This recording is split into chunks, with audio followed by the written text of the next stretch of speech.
Hello everyone, Mike Starks with RE/MAX Town & Country here, bringing you the third quarter real estate market report for Fredericksburg and Gillespie County. And I'm sure it's no secret that with current interest rates, inflation, general economic and political uncertainties running wild, that this year has been a lot slower than it was in 2022 or 2021. So as always, let's just start off talking numbers. If we look at the total sales for Gillespie County year to date, so January 1st to September 31st, for this year, we're down about 27% in total dollar sales compared to the first 9 months of 2022. This year, we have sold $273,800,000. Last year, we'd sold $375,083,000. And also, like just the total number of individual sales in Gillespie County, we've seen a similar drop with 357 individual properties trading hands in the first 3 quarters of this year compared to 486 transactions in 2022. So that's down 26.54%. And really, the first and particularly the second quarter of this year were just really down. But a little bit of good news is that things have picked back up ever so slightly in the last 90 days. So if we just look at only the third quarter sales for Gillespie County, so July 1st to September 30th, we're slightly up over the third quarter of last year. So this year's third quarter, we've sold $96,704,000. Last year, we'd sold $94,880,000. So, a very modest increase of 1.92%. But, hey, it's a move in the right direction. And same thing for total number of properties sold, with 121 properties changing hands in the third quarter of this year compared to 117 properties trading hands in 2022. So up 3.42%.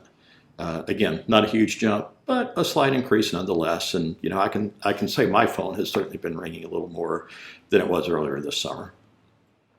So let's switch gears and talk about in-town home sales in Fredericksburg. Again, let's just start with the total sales year to date. So January 1st to September 30th. This year we've sold $105,852,000 worth of homes in the city limits. In 2022, we sold $134,685,000. So the total volume of dollar sales is down 21.41%. And the number of homes sold went from 200 homes in 2022 to 169 homes sold in 2023, so a drop of 15.5%. But again, if we look at only the third quarter, things are a little bit brighter, with $38,221,000 sold from July 1st to September 30th of this year, compared to $38,710,000 sold in 2022. So we've only missed last year's number by about 1.26% in the third quarter. Now let's talk about prices. The average home price in the city limits of Fredericksburg is actually holding pretty steady, with the average home price this year currently at $646,349 compared to the end of last year, where we finished 2022 with an average home price of $659,689. So that's down 2.02%. So not much. And really, I think most of that drop can be seen in a slowdown of activity on the short-term rentals. And what I mean by that is, so STRs have always demanded a little bit more of a premium than the average house, just because, for a second home buyer, it helps pay the bills when they're not in town. However, the city's been making it a lot tougher to get an STR permit over the last few years, and that has made the existing STRs prices really skyrocket. Like for this year, the average price of a home that has an STR permit that has sold is $828,043. That's 25.52% more than a home that can't get a permit. And really, the city still seems to be kind of at war with the whole STR thing and wants to add even more additional restrictions.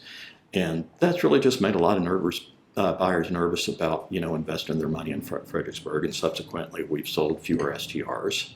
And I think that's really where most of that 2% average decrease is being seen, because I really haven't seen any dramatic change in the average price of a house.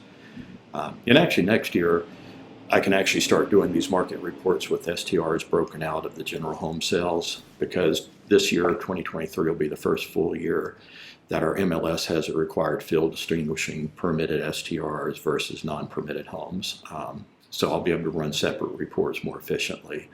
And really the reason the MLS didn't have a separate category was just because for many, many, many years, any home in town that didn't have deed restrictions against an STR could become one.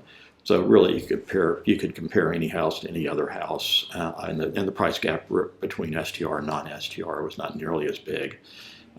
So having a different category was really not such a big deal. But like I said, next year I can do my report and start breaking out STR versus non-STR, which should really be pretty interesting to see. But one thing is already evident is that if you're one of the lucky ones the city will allow to rent short term, your house is going to be worth a lot more than your neighbor's, because that one small difference in price is rapidly moving apart.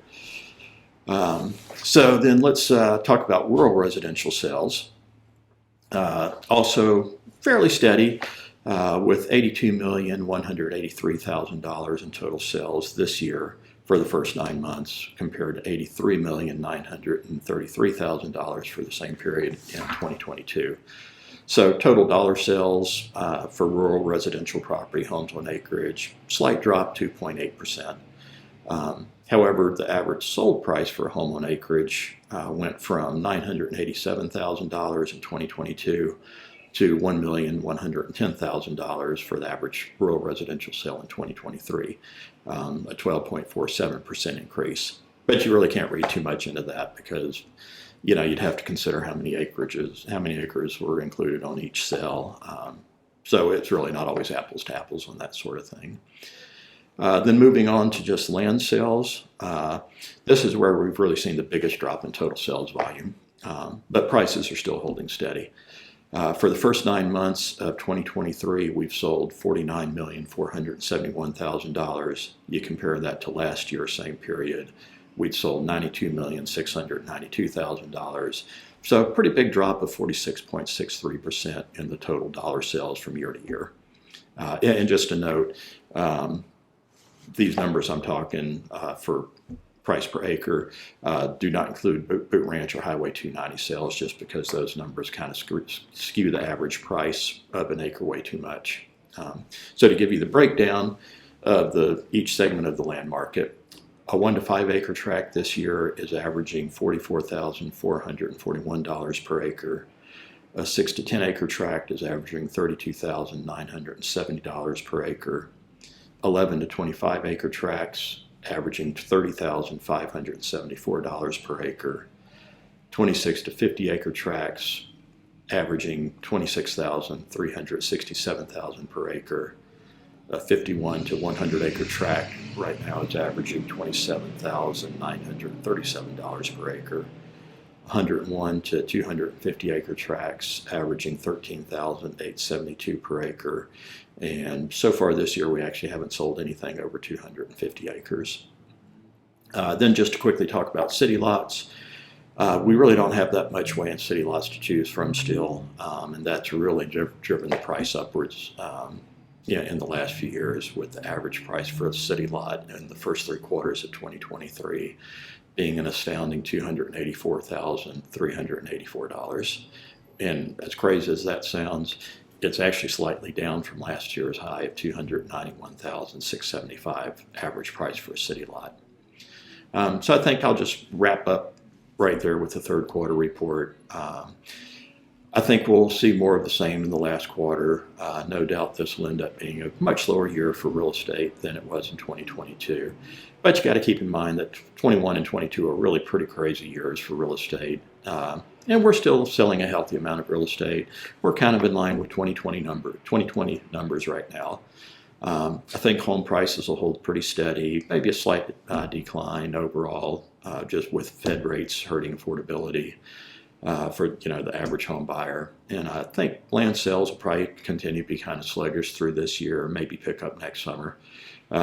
But that's it for the third quarter market report. As always, you can find all these stats and more on my site at mikestarks.com. Thanks for watching.